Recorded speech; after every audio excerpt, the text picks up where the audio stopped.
महाभारत के युद्ध के बाद स्त्रीपव में कुरुक्षेत्र की लड़ाई की विभीषिका और उसके परिणामस्वरूप महिलाओं की दुर्दशा का वर्णन है। इस पर्व की कहानी और इससे मिलने वाली शिक्षाएं कुछ इस प्रकार हैं।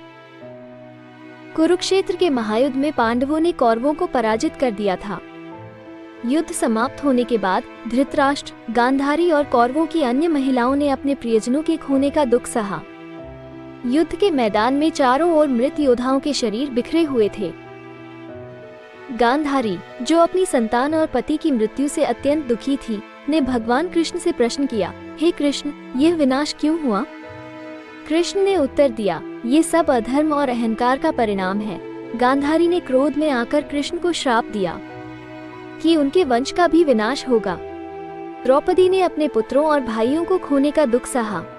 वो अपने पतियों के साथ युद्ध के मैदान में गई और वहां अपने प्रियजनों के मृत शरीर देखे।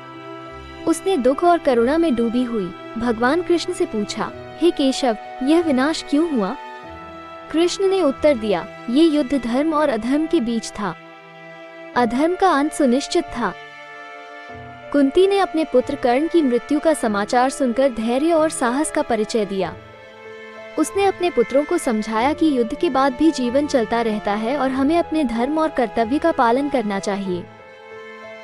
ये घटना से हमें मिलने वाली सीख, पहली युद्ध की विभीषिका और उसके कारण होने वाले दुख का एहसास होता है।